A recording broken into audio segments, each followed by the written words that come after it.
자식을 멀리 떠나 보내는 부모가 이런저런 당부를 하다가 이제 마지막 당부의 말을 한다면 얼마나 애정을 담아서 하시겠습니까? 식사는 꼭 그러지 마라, 위험한 데는 가지 말고 차 조심하고 뭐 이런 식의 말을 하겠죠.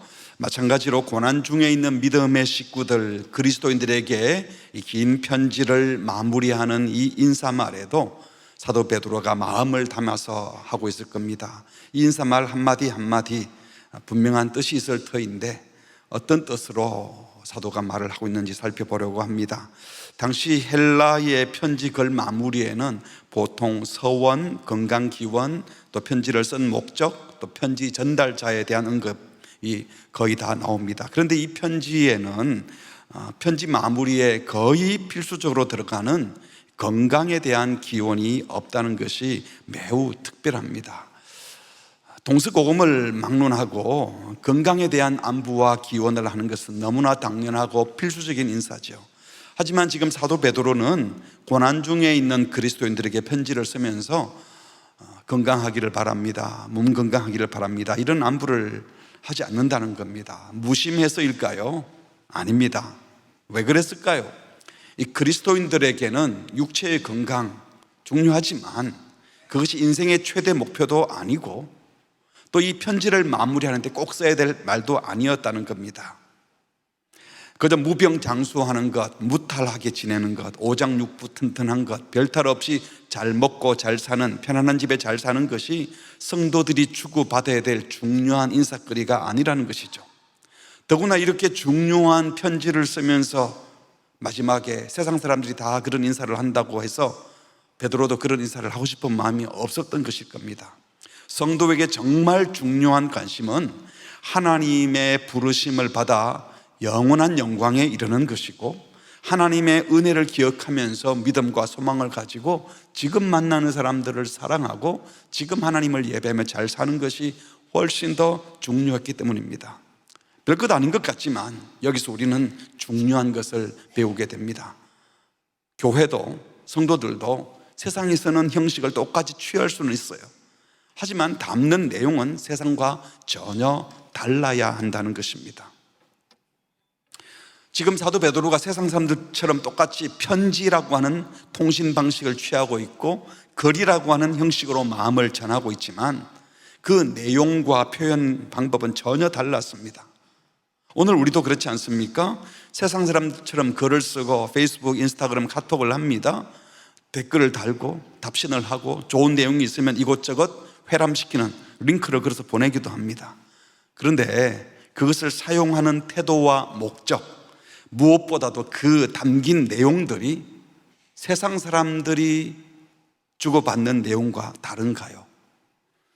세상 사람들은 주로 그 SNS를 자기를 알리고 주장하고 자기 이름 내기를 원하죠. 관종이라 그러더라고요. 남들이 많이 봐줬으면, 그래서 좋아요가 몇 개 눌렀는지, 누가 얼마나 댓글을 많이 달았는지, 그런 것을 가지고 자기를 평가하는 것이 세상 사람들의 모습이죠. 그래서 자기 뜻을 펼치기 위해서 또는 주장하기 위해서 어떨 때는 확인되지 않은 영상이나 글을 마구 퍼나르기도 합니다. 여러분들이 하는 그 일이 세상 사람들과 다른 방식입니까? 그들과 똑같은 방식으로 내용이 참인지 거짓인지 확인도 않은 채 그냥 내 주장을 하고 싶어서 흥분하여 거짓을 말하고 내 이름 모르니까 댓글 달 때 함부로 말하고 그러지는 않았습니까? 우리는 하나님을 알고 믿는 신앙인입니다. 이 땅에 썩어 없어질 것에 관심이 없고 썩지 않고 더럽지 않고 쇠하지 않는 하늘 유업을 받은 자로 하늘 소망을 가진 자들입니다.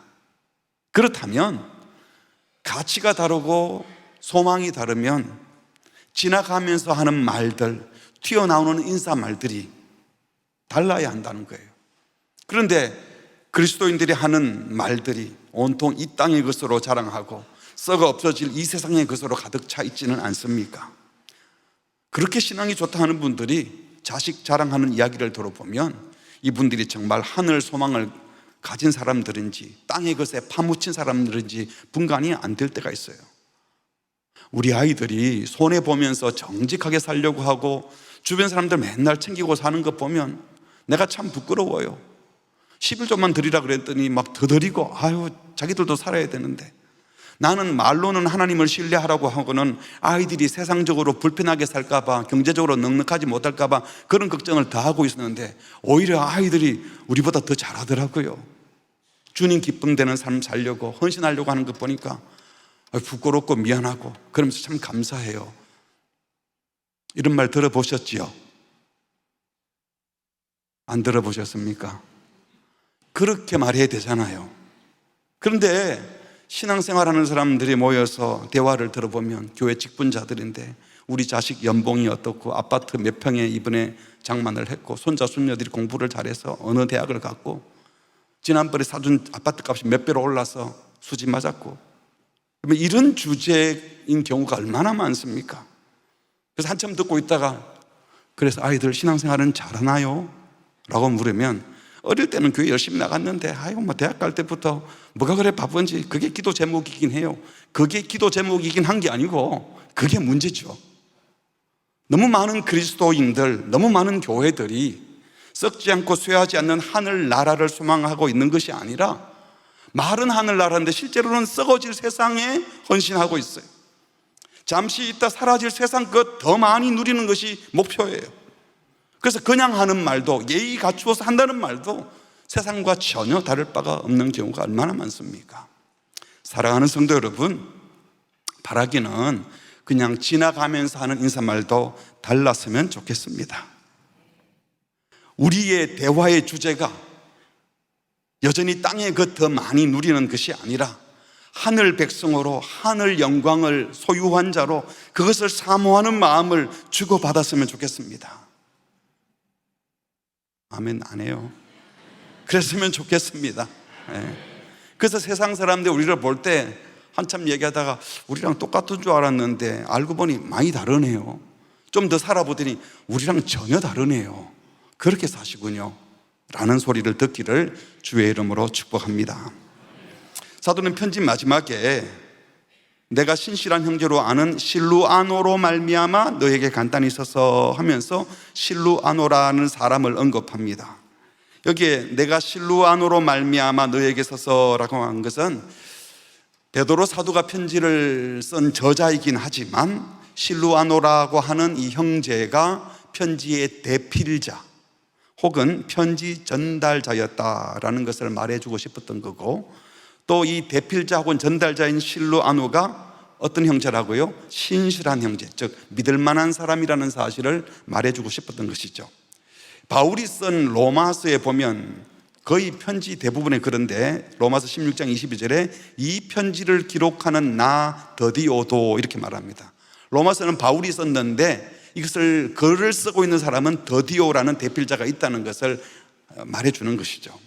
또 다른 서신서도 보면 고린도전서 16장에 나 바울은 친필로 너희에게 문안하노니, 여기까지는 딴 사람이 썼고 이제 문안 인사는 내가 직접 쓰는 거다 이런 말이죠. 골로새 4장에서도 똑같이 나 바울은 친필로 문안하노니, 데살로니가 후서 마지막 장에도 똑같은 말이 나오고요, 빌레몬서에도 나 바울이 친필로 쓰노니, 그러니까 앞에까지는 다른 대필자가 다 썼지만 여기 인사말은 내가 친필로 쓰고 있어 하고 대필자가 있음을 말해주는 거죠. 그런데 이 베드로 전서에서는 마무리 부분에 이런 말이 없어요. 친필로 쓴다 이런 말이 없고 그 신실한 형제 실루아노로 말미암아 간단히 써서 예외적인 표현을 한 것을 봐서 어떤 분들은 실루아노가 대필자일 뿐만 아니라 편지 전달자일 수도 있다라고 말을 합니다. 그렇게 생각한다면 1장에 말하기를 본도, 갈라디아, 갑바도기아, 아시아와 비두니아에 흩어진 나그네들에게 편지한다 그랬으니까 이 실루아노가 이 교회들에게 편지를 전달했고 또 한 교회가 받아서 그것을 주변으로 돌려 읽는 회람서신 역할을 하게 했을 것으로 보여져요. 이렇게 편지를 대필하고 전달할 사람이라면 분명히 믿을 만한 사람이었을 것이다. 그런데 그 말을 한 번 더 확인해 주고 싶은 것이죠. 그래서 내가 신실한 형제로 아는 실루아노 이렇게 말을 했는데, 여기에 우리 한글 성경에 그냥 신실한 형제 실루아노인데 원문에는 그 신실한 형제 되어 있습니다. 그 정관사를 꼭 썼어요. 이렇게 말한 것은 바로 그 실루아노 알지? 그 형제, 신실한 형제 하면 실루아노. 주변의 사람들도 알고 있고 자타가 인정하는 그런 신실한 사람이다라는 말을 해준 것이죠. 이 사도행전에 보면 실로아누는 예루살렘에서 제 첫 번째 총회를 했습니다. 이방인들을 어떻게 대할 것인가, 이방인으로 그리스도인 된 사람을. 그 결정문들을 이제 안디옥 교회에 보내야 되는데, 그때 보낼 때에 간 사람들이 누구입니까? 바울과 바나바, 그리고 유다와 실라. 이 실라가 바로 그 실루아노입니다. 그리고 15장 이후 또 18장까지 2차 선교 여행 때 바울과 함께 선교 여행을 갔던 사람이 실라예요. 빌립보 성에서 감옥에 갇혔지 않습니까? 그때 한밤중에 바울과 실라가 기도하고 찬송함에 옥문이 열렸다 할 때 그 실라가 바로 이 실루아노예요. 그리고 또 사도행전 18장 5절에 보면 실라와 디모데가 마게도냐로부터 와서 바울을 만났어요. 그러니까 바울, 디모데, 실라 늘 이렇게 세 명이 같이 동력자로 있었다는 것을 말해줍니다. 데살로니가전서 1장 1절에도 바울과 실루아노와 디모데는, 또 후서 1장 1절에도 바울, 실루아노와 디모데는, 또 고린도후서 1장 19절에서는 우리 곧 나 바울과 실루아노와 디모데로 이렇게 되어 있어요. 실루아노는 이렇게 바울과 디모데와 함께 동력했던 사람인데, 이제 바울이 순교하고 난 다음에 이제 베드로에게 가서 나이든 베드로를 신실하게 섬기면서 편지 대필도 하고 편지 전달도 했다. 이분 여러분이 다 믿을 만한 사람이지 않느냐, 그러니까 이 편지 잘 믿어달라는 뜻으로 말을 했을 거예요. 그런데 이 실루아노가 이 편지 쓰는데, 전달하는데 어느 정도 기여했는지 모르지만, 사실 더 중요한 것은 이런 식의 표현을 하지만 실제로 하고 싶은 말은 12절 다시 보시면 주어가 뭡니까? 내가 써서죠. 실루아노로 말미암아 썼지만 쓴 사람은 누구라는 겁니까? 내가 썼다. 이 편지의 책임은 나에게 있다. 이 글의 내용은 다 내가 감수한 것이고 내가 직접 불러서 쓴 것이다. 더 정확히 말하면 하나님의 성령의 기름 부음을 받은 사도인 나 베드로가 쓴 것이다. 이 편지의 권위와 진정성을 알아달라는 뜻으로 이렇게 말한 겁니다. 근데 베드로가 여기서 간단히 썼다 이렇게 말을 했는데요, 실제로 이 편지를 가만히 보면 아주 면밀하게 씌워진 것을 알 수 있습니다. 이 편지는 철저하게 구약의 율법과 선지자와 시편의 내용을 다 포함하면서 그 근거로 보내진 그리스도가 어떻게 왜 오셨는지, 그 그리스도가 세우신 교회는 어떤 교회이고 그 교회는 어디로 부름을 받은 건지, 그 과정에서 교회는 어떤 고난이 있을 터인데 그 고난 가운데 어떻게 살아야 할지 분명하게 면밀하게 그리고 확신에 차서 근거를 가지고 말을 했어요. 우리가 알듯이 베드로는 갈릴리 출신 어부인데 어떻게 이런 대단한 편지를 썼겠습니까? 베드로는 간단히 썼다 했는데 우리는 지금 몇 년간 봤어요. 아무리 봐도 또 깊은 내용이 또 있어요. 분명히 이것은 2장에 보면요, 베드로 후서 1장에 보면 예언은 언제든지 사람의 뜻으로 낸 것이 아니라 오직 성령의 감동함을 받은 사람들이 하나님께 받아 말한 것이다 하면서 성경이 이렇게 기록되었다 말했는데, 본인이 기록한 이 베드로 서신도 바로 하나님의 성령의 감동으로 기록된 것이어서 전체 내용은 물론이요, 단어 하나하나까지 그 편지의 구성까지도 하나님이 친히 전해주신 말씀이라는 것을 우리에게 알려주는 겁니다. 편지 마무리에 이렇게 말하는 것은 지금까지 쓴 내용들 하나님이 나를 통하여 또 실루아노를 통하여 여러분에게 도달한 것이니 하나님의 말씀으로 알고 받으라고 말씀하십니다. 지금까지 들었던 모든 말씀을, 성경이 하신 말씀을 하나님의 말씀으로 받으시기를 바랍니다. 그리고 나서 이제 이 편지를 쓴 중요한 두 가지 목적을 말합니다. 내가 너희에게 간단히 써서 뭐라고 그랬죠? 권하고, 이 권하고가 파라칼레오, 옆에서 말하다, 이것은 위로하다, 격려하다 이런 뜻이에요. 권면하고 위로하고, 또 이것이 하나님의 참된 은혜임을 정언하노니, 정언하기 위하여, 위로할 뿐만 아니라 정언하기 위하여 이 편지를 썼다라고 말합니다. 첫째는 신자를 위로하기 위해서, 둘째는 이것이 진짜 은혜임을 정언하기 위해서 썼다라고 했어요. 먼저 이 편지를 쓴 첫 번째 목적, 신자를 위로하기 위해서 썼다고 했는데, 특별히 그리스도를 따른다는 이유로 이방 땅에 흩어진 나그네로 살던 성도들, 믿음의 형제들에게 꼭 필요했던 것이 위로 아니었겠습니까? 그래서 베드로 서신을 우리는 종종 위로의 서신이라고 말하기도 합니다. 분명 이 편지를 읽은 성도들이 위로를 받았을 거예요. 산소망이 생겨났을 거예요. 그런데 사도가 어떻게 무슨 내용으로 위로를 했었습니까? 뭐가 그들에게 진짜 위로가 되었을까요? 먼저 기억할 것은 세상 평안을 약속해 주는 것이 위로가 아니었다는 겁니다. 당시 힘과 권세로 로마 제국을 만들고 권력을 가지고 군대로 평화를 만들어서 지키고 있던 로마 시민권자, 또 그들 위에 있는 로마의 권력자들, 그들에 비하면 지금 그리스도인들은 흩어진 나그네로 잠시 체류하는 외국인으로 살고 있어요. 로마 시민권자들에 비하면 주류가 아닌 비주류예요. 중심 인물이 아니라 주변인으로 살고 있었어요. 이런 그리스도인들에게 뭐가 위로가 될까요? 너희들도 좀 있으면 로마 권력자처럼 권력을 얻을 것이다. 너희도 곧 로마 시민권을 얻을 수 있어. 저 사람들처럼 부유한 삶을 살게 될 것이고, 저 사람들처럼 좋은 집도 곧 장만할 것이고, 노예를 부리며 떵떵거리며 살 수 있어. 연봉도 곧 높아질 거야. 이 세상에 사는 일들마다 곧 잘 될 거야. 여러분, 이런 말이 위로가 되겠습니까? 그리스도인들에게 진정한 위로는 그런 것이 아닙니다. 하나님의 부름을 받은 우리가 얼마나 영광스러운 존재인지 그것을 다시 알려주는 것이 진짜 위로입니다. 그래서 사도는 곧 잘 될 거야, 세상적 희망을 주는 것이 아니라 우리가 누구인지를 설명을 해주는 겁니다. 베드로전서 1장 2절 시작하면서부터 이렇게 말했죠.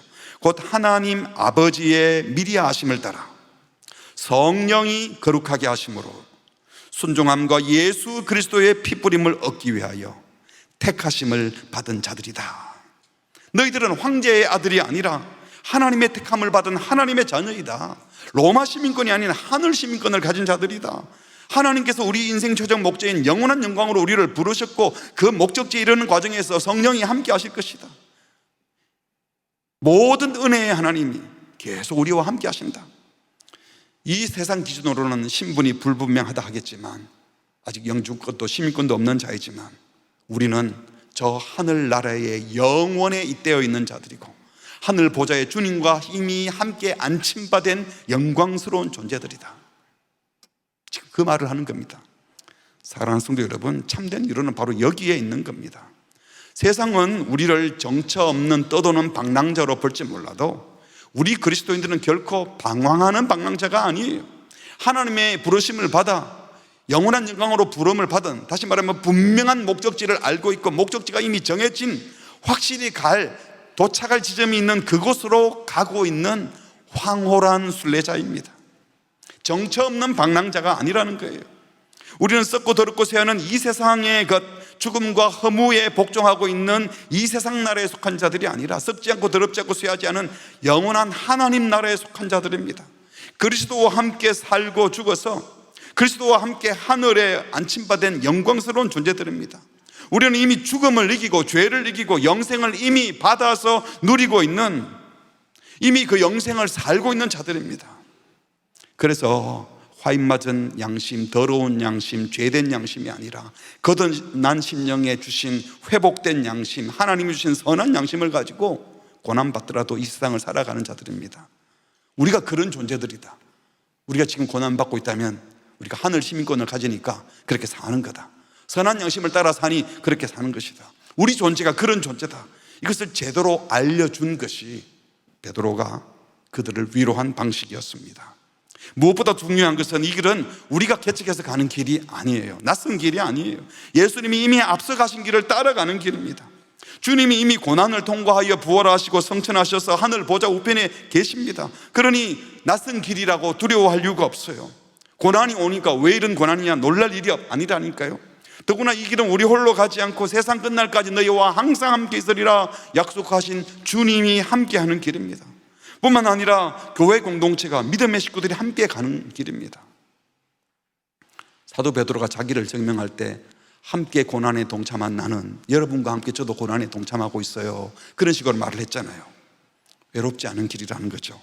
아무리 어렵고 힘들어도 먼저 가신 분이 있고 목적지가 분명하고 도착이 확실하고 그 길도 나 혼자 가지 않고 주님이 함께하고 믿음의 동력자가 함께한다면 그것이 얼마나 큰 위로가 되고 은혜가 되겠습니까? 고난당하고 있는 자들에게 진짜 위로는 이것입니다. 여러분, 이 길을 주님과 함께, 믿음의 식구들과 함께 흔들림 없이 잘 가시기를 주의 이름으로 축복합니다. 여러분이 영광스러운 존재라는 것을 잊지 마시기 바랍니다. 우리는 결코 외로운 나그네, 정처 없는 방랑자 아닌 황홀한 순례자의 길을 걷고 있습니다. 목적지가 선명합니다. 그리고 그 와중에 설사 고난을 당해도 주님이 함께 하시고 믿음의 식구들이 함께 가고 있습니다. 혹시 잠시 신앙의 걸음에서 뒤처져서 힘들다고 곁에 서 있었다면 다시 그 길로 들어오셔서 주님과 함께, 성도들과 함께 방향을 바로잡고 걸어가시기를 주의 이름으로 축복합니다. 두 번째, 이 편지를 쓴 목적은 이것이 십자가 신자가 굳게 서야 될 참된 은혜임을 증거하기 위해서입니다. 10절 후반절에 보니까 이것이 하나님의 참된 은혜임을 증언하노니 너희는 이 은혜에 굳게 서라. 직역하면 이거예요. 이것이 신자가 굳게 서야 할 하나님의 참된 은혜임을 증거하기 위해서다. 여기서 이것이 뭘까요? 헬라어에는 지시대명사에도 성이 있어요. 남성, 여성, 중성. 이게 여성형으로 써 있습니다. 이것이가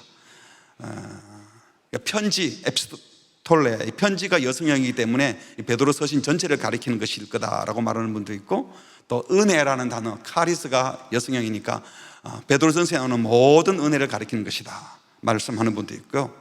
그러나 문맥적으로 보면 대부분 학자들은 바로 앞 10절에 나온, 우리가 이미 보신 말씀 있죠. 모든 은혜의 하나님 곧 그리스도 안에서 너희를 부르사 자기의 영원한 영광에 들어가게 하셨다.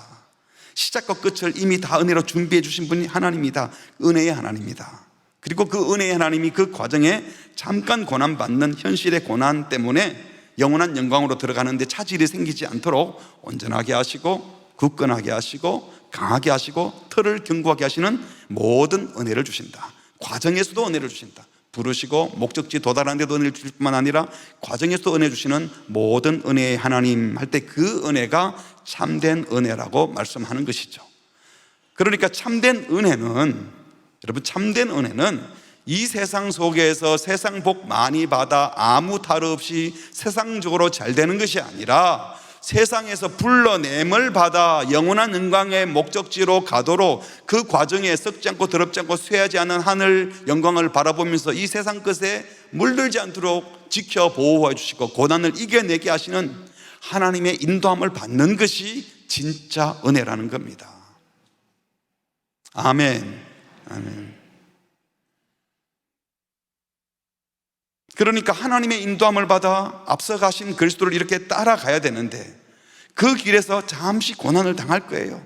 그런데 그때 고난 면제받는 것이 은혜가 아니라 이 고난의 본을 보이신 그리스도를 따르는 것, 다시 말하면 고난을 잘 감당하게 하시는 것이 참된 은혜라는 겁니다. 왜? 고난은 어차피 있으니까.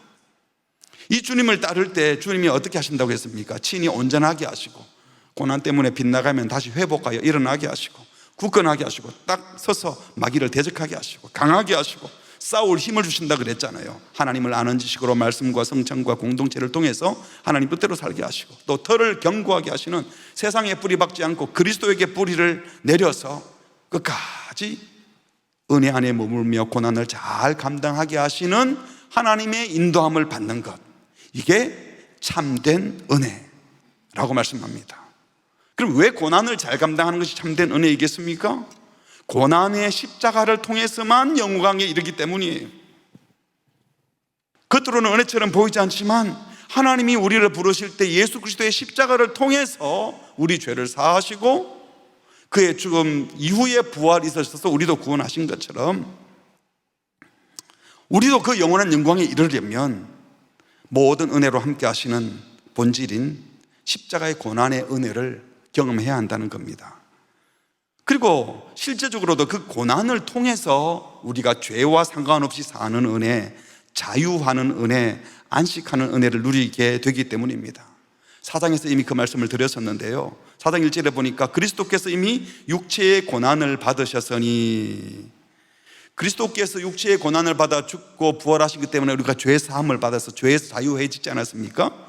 그런데 너희도 같은 마음으로 갑옷을 삼으라, 이 말은 예수님과 똑같이 그 고난의 옷을 입으라는 거예요. 왜 그렇게 해야 되는가 하면 우리가 이 고난을 받음으로 죄가 그친다라고 했어요. 그리스도의 고난을 통해서 우리가 죄로부터 자유로워졌죠. 죄로부터 자유로워지는 것이 안식하는 겁니다. 죄의 종이 되지 않은 것. 근데 죄와 단절하고 죄와 상관없는 자로 사는 자유는요, 이 땅에서 그냥 오는 것이 아니라 우리 삶의 현실에도 육체의 고난과 함께 온다는 거예요. 그래서 고난을 당연하게 받으라고 하셨다는 겁니다. 우리가 믿음으로 살려고 하면 고난이 오는데, 이 고난이 올 때 고난 피하려고 죄 지으면 죄의 종이 되어버리니까 안식하지 못해요. 그런데 고난이 오더라도 죄를 멀리하고 고난 때문에 믿음을 지킬 때 진짜 자유한다는 것이죠. 그래서 그 후로는 2절, 다시 사람의 정욕 따르지 않고 육체의 남은 때를 누구를 따라 살아요? 하나님의 뜻을 따라 살게 하셨다.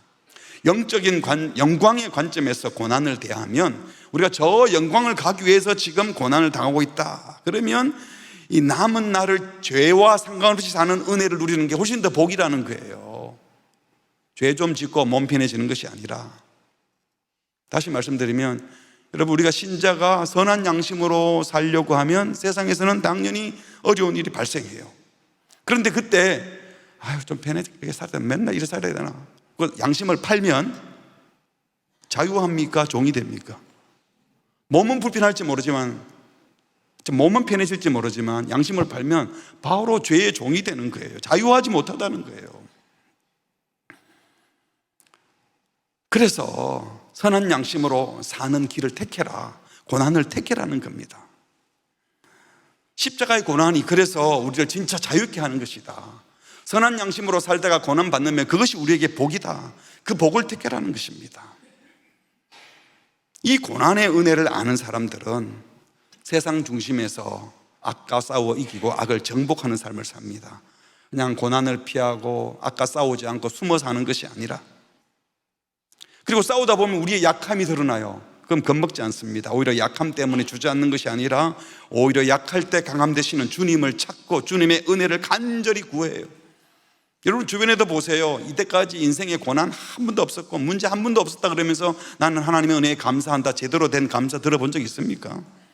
은혜를 간증하는 사람들은 거의 100%, 거의가 아니고 100% 고난을 통과하면서 은혜를 받는 거예요. 고난 없이 은혜가 있을 수가 없는 겁니다. 고난 중에 더 큰 은혜 주시는 주님을 알기 때문에, 십자가로 인하여 승리한다는 것을 알기 때문에 나는 고난을 뚫고 갈 거라고 선포하는 겁니다. 그래서 그런 과정을 거치면서 점점 더 성화해서 하늘에 이르게 되는 거예요. 이게 은혜라는 겁니다.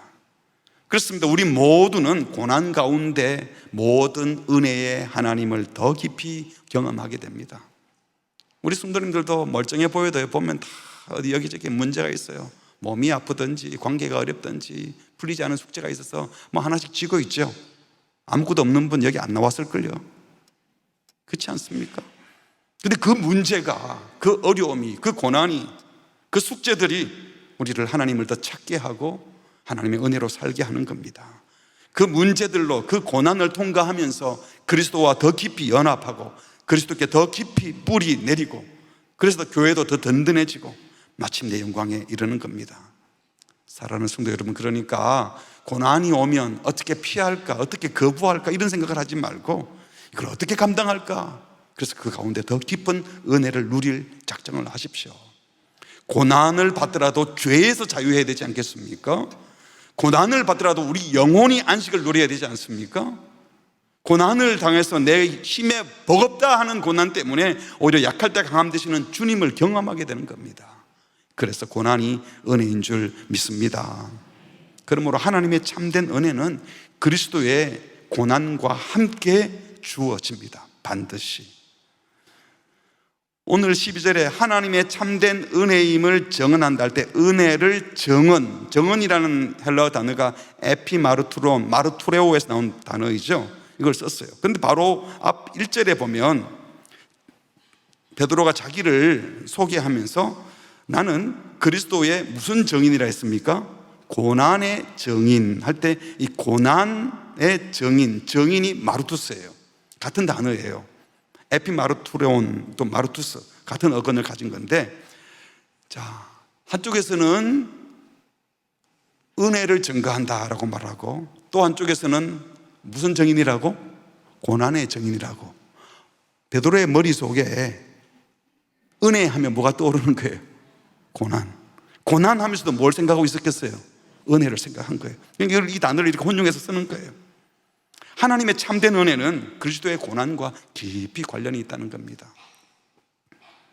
여기서 베드로 자신이 예수 그리스도의 고난을 친히 목격한 자다. 그래서 고난의 증인, 그리스도의 증인이라고 말했지만 우리가 이미 보았잖아요. 베드로는 예수님 십자가 고난을 처음부터 끝까지 다 못 봤어요. 고난 받겠다고 말할 때 그러지 마세요 하다가 사탄아 물러가는 소리를 들었을 뿐만 아니라 예수님이 실제로 고난 당할 때는 멀찌감치 3번이나 부인하고 그 안에 가까이 가지도 않고 멀리서만 쳐다봤던 사람입니다. 그러니까 내가 그리스도의 고난의 증인이란 말을 하기 참 부끄러운 사람이죠. 하지만 그때는 부끄러웠지만 그 이후에 예수님이 부활한 걸 목격하고 오순절 성령 강림을 통하여 예수의 그리스도의 고난, 죽음, 부활의 능력을 알고 난 다음에는 본인 스스로가 그 고난에 동참했던 겁니다. 그리고 그때부터는 기꺼이 그리스도의 고난에 동참했기 때문에 나는 그리스도의 고난의 증인이라고, 지금도 고난을 받고 있다고, 그러나 나는 행복하고 저 영원한 하늘 영광을 위해 가고 있다고, 이 길은 주님이 앞서 가신 길이고 주님이 함께 가는 길이고 믿음의 식구들이 함께 있는 길이니 영광스러운 길이라고 말하고 있는 겁니다. 그래서 이후부터는 오늘 우리가 이미 늘 보았지만 2장 19절에 보세요. 부당하게 고난을 받아도 뭐라고 그랬죠? 하나님을 생각함으로 슬픔을 참으면 이는 뭐라고? 아름답다. 이 고난이 아름답다는 말을 이렇게 합니다. 의를 위한 고난도 아니고 억울하게 받는 고난도. 여기에 누구를 생각함으로? 하나님을 생각함으로. 그러니까 하나님과 생각을 공유하는 것이죠. 하나님을 생각하고 하나님과 생각을 공유함으로. 3장 16절에 보면 선한 양심을 가지라. 우리 한글로는 선한 양심 이렇게 번역을 했는데 그냥 양심과 다르다는 거죠. 헬라어 원문에는 순 에이데시스가 선한 양심이에요. 그러니까 순은 함께, 에이데시스는 오이다, 알다에서 온 건데 누구와 함께 아는 거겠어요? 하나님과 마음을 공유하는 것. 그러니까 하나님의 마음을 갖는 것. 이게 선한 양심이라는 것이죠. 그래서 선한 양심으로 살고 싶고 하나님의 마음을 갖고 살아갈 수 있는 것이 참된 은혜라는 것을 알게 된 겁니다. 고난이 오더라도. 그러므로 그리스도의 고난에 참여하는 것이, 선한 양심으로 그리스도를 따르다가 오는 고난에 참여하는 것이 바로 참된 은혜를 경험하는 길이라고 믿은 겁니다. 그러니까 이걸 증거하려고 이 편지 썼다. 여러분, 고난 피하려고 하지 마세요. 우리가 주님 때문에 고난받고 선한 양심으로 살다가 고난받고 진리 때문에 고난을 받는다면 이건 영광스러운 겁니다. 이건 주님께 더 가까이 가는 중에 있는 겁니다. 기꺼이 그 길을 가는 은혜를 누리십시오. 이게 진짜 은혜입니다 라고 말하는 겁니다. 여러분들도 이 진짜 은혜를 누리시기 바랍니다. 베드로가 진짜 은혜라는 말을 하는 것은 무슨 은혜도 있다는 뜻이겠어요? 가짜 은혜도 있다는 거예요. 뭐가 가짜 은혜겠습니까? 지금 베드로는 참된 은혜는 뭐가 있는 거라고 그랬어요? 고난이 있는 것. 그러니까 십자가 없이 고난 없이 영광만 구하는 것이 가짜 은혜입니다. 그 가짜 은혜를 경계하라는 거예요. 지금 교회 안에 가짜 은혜를 얼마나 많이 말합니까? 예수 믿으면 다 잘 된다, 예수 믿으면 다 낫는다, 복 받는다, 평안만 외치다가 그래서 평안을 얻고 건강해지고 돈 많이 벌고 그래서 점점 더 세속화되고 세속적이 되고, 세속화되고 난 다음에 세속적인 거 더 많이 유지하려고 또 거짓말하고 또 죄짓고, 세속이 주는 평안 안전에 그냥 물들어 버려서 이제는 예배당 오는 것은 그냥 형식적으로 나오고 참된 즐거움은 세상에서 찾고, 예배 마치면 야 이제 신난다 빨리 집에 가자 이거, 주님이 교회에 오는 것은 힘든 일이고, 이게 가짜 은혜를 받은 사람들이 하는 일들인 거예요.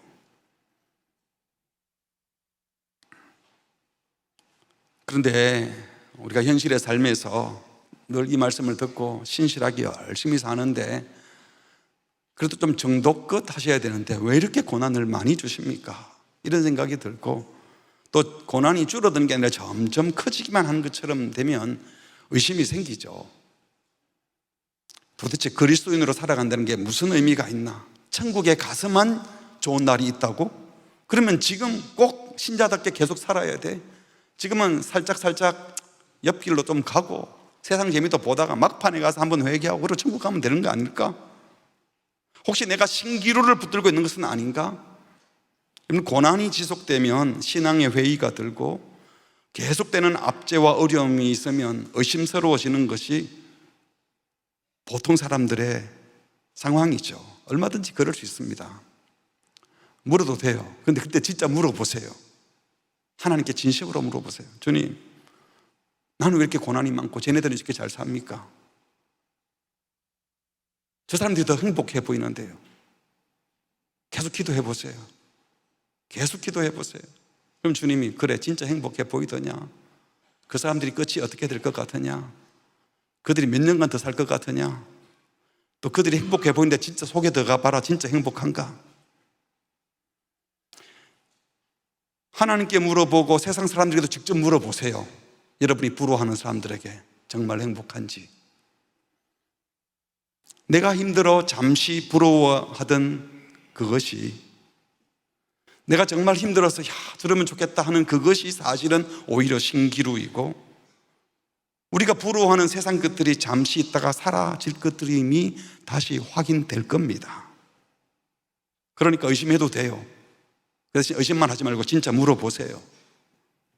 대단해 보이는 것들, 부럽게 여기시는 것들, 그거 알고 보면 썩고 더럽고 쇠하고 다 사라질 것들이고 덧없는 것임을 결국 알게 될 것입니다.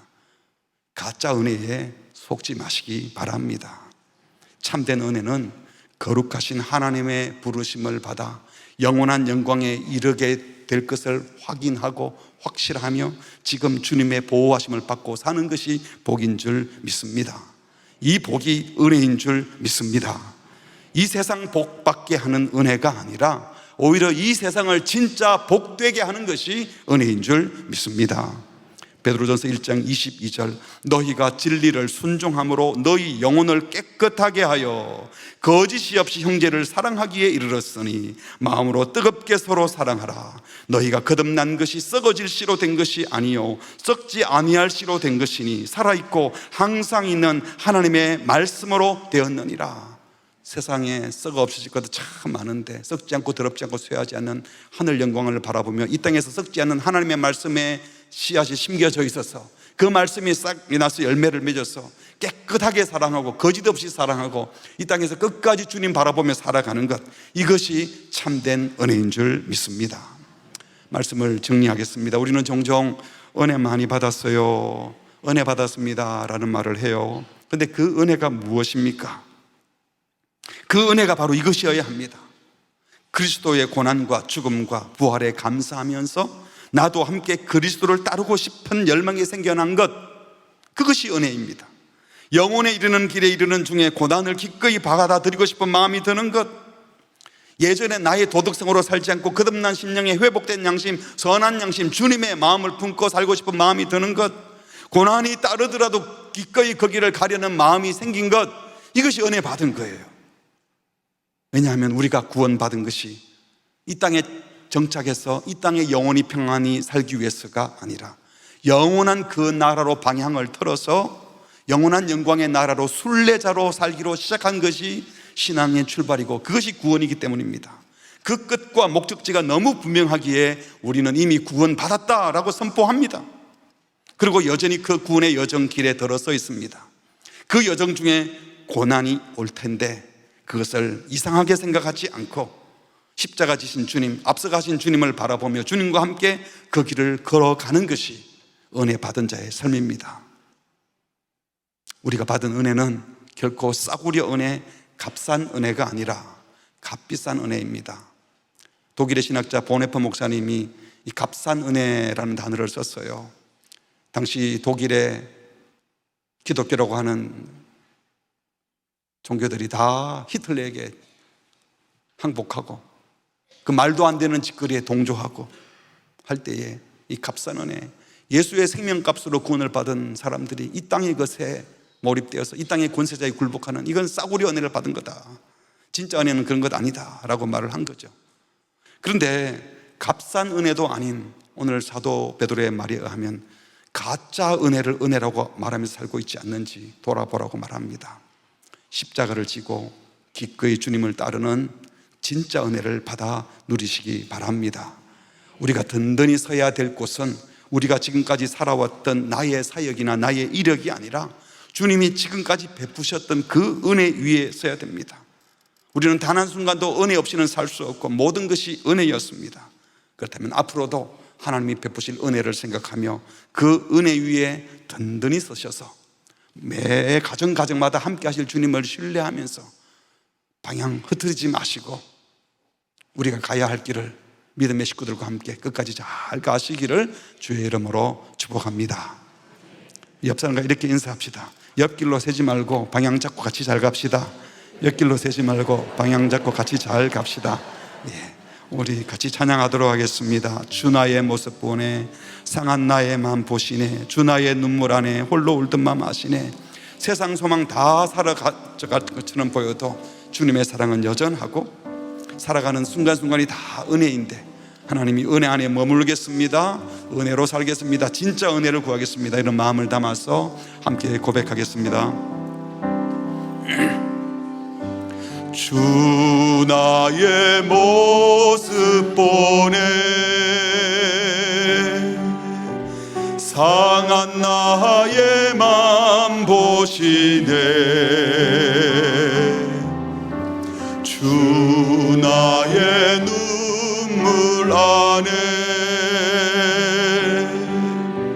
홀로 울던 맘 아시네. 주 사랑 내게 있네, 주 사랑 내게 있네, 그 사랑이 날 채우네. 주 은혜, 주 은혜 내게 있네, 그 은혜로 날 세우네. 세상 소망 다 사라져가도, 세상 소망 다 사라져가도 주의 사랑은 끝이 없으니 살아가는 이 모든 순간이 주 은혜임을 나는 믿네. 주 사랑 내게 있네, 주 사랑 내게 있네, 그 사랑이 날 채우네. 주 은혜 내게 있네, 그 은혜로 날 세우네. 세상 소망 다 사라져가도 주의 사랑은 끝이 없으니 살아가는 이 모든 순간이 주 은혜임을 나는 믿네. 세상 소망 다 사라져가 주의 사랑은 끝이 없으니 끝이 없으니 살아가는 이 모든 순간, 살아가는 이 모든 순간이 주 은혜임을 나는 믿네. 내 인생 여정 끝내요. 강 건너 언덕 이를 때 하늘문 향해 말하리, 늘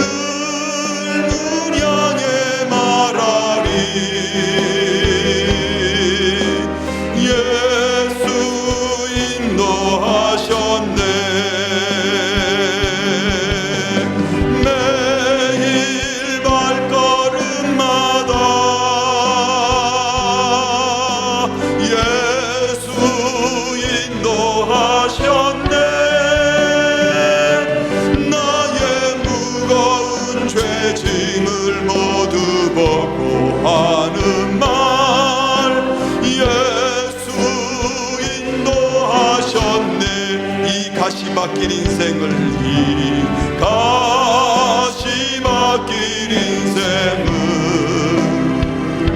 허덕이면서 갈 때에 시험과 환난 많으나 예수 인도하셨네. 예수 인도하셨네. 매일 발걸음마다 예수 인도하셨네. 나의 무거운 죄짐을 모두 벗고 하는 말 예수 인도하셨네. 밟은 발걸음마다 내 밟은 발걸음마다 주 예수 보살피시사 예수 보살피시사 승리의 개가 부르며 주를 찬송하리라. 주를 찬송하리라. 매일 발걸음마다 예수 인도하셨네. 나의 무거운 죄짐을 모두 벗고 하는 말 예수 인도하셨네. 우리 같이 기도하겠습니다. 이 세상 고난 중에 있는 자들에게 진짜 위로는 곧 고난 멈출 거다. 그리고 이 세상 것 곧 얻을 거다. 이것이 위로가 되지 않습니다. 세상 사람들에게는 그럴지 몰라도 우리 그리스도인들에게 진짜 위로는 우리의 신분이 누구인지 분명히 하는 겁니다. 우리는 영원한 영광으로 부름을 받아 주님과 함께 황홀한 순례의 길을 가는 중에 있는 자들입니다. 그들에게 진짜 위로는 그냥 고난이 아니다, 개고생 아니다. 이거 하나님이 함께 하시고 영원한 영광에 이르는 길에 있는 것이다 라는 것을 확인하는 겁니다. 혹시 오늘 여기 계신 분들 가운데 그런 고난을 받고 있는 분 계십니까? 이 고난의 끝이 어딘가 분명하죠. 영원한 영광에 이르는 겁니다. 다시 힘을 내시기 바랍니다. 이 시간 기도할 때 혹시 엉뚱한 곳에 마음이 빼앗겼었다면 다시 이 길을 회복시켜 달라고, 내 신분을 확인시켜 달라고, 확인시켜 주셔서 감사하다고 기도합시다. 두 번째로 진짜 은혜가 무엇이라고 했습니까? 선한 양심으로 살다가 고난에 동참하는 것, 그리스도가 가신 길을 같이 걸어가는 것, 그 길을 가고 싶은 열망이 생기는 것이 진짜 은혜입니다. 세상에서는 가짜 은혜를 말하죠. 그런데 그거 다 속는 겁니다. 괜찮아 보이는 것들 진짜 물어보세요. 허무한 것들입니다. 주님, 진짜 은혜 구하고 진짜 은혜로 살게 하여 주시옵소서. 합심해서 같이 기도하시겠습니다. 하나님 아버지, 오늘 우리에게 말씀을 주셔서 감사합니다. 참된 은혜로 진짜 은혜 구하며 살게 하여 주시옵소서. 하나님 주님 말씀하시고 주옵소서. 주님이 함께 하시고 인도하시고 함께 하시고 인도하시고 앞서가시고 곁에 계시고 주님을 믿으며 의지하며 살게 하여 주시옵소서. 어떻게 없이 거짓된 은혜의 수준을 위해서 가짜 진짜 은혜를 받아 누리며 설 수 있도록 주여 도와주시옵소서. 하나님 아버지, 오늘도 육체의 마음으로 마음의 어려움으로 그런 믿음의 길을 들어서 우리 형제들 하나님 정신을 다시 차리고 우리의 신분을 확인하고 우리가 얼마나 영광스러운 존재인지 황홀한 순례길에 있는 저 천국을 향해 가고 있는 자를 잊지 말게 하여 주시옵소서. 그래서 양심 팔고 이 땅의 자유를 누리는 것이 아니라 고생하더라도 하늘의 자유를 누리며 사는 참된 신분을 살게 하여 주시고 다시 그 결과 어린한 자들이 될 수 있도록 주여 도와주시옵소서. 함께하시고 도와주시고 새 힘을 도와주시고 오늘 말씀 주시옵소서. 주님이 도와주시옵소서. 주여 은혜를 받으면서 주여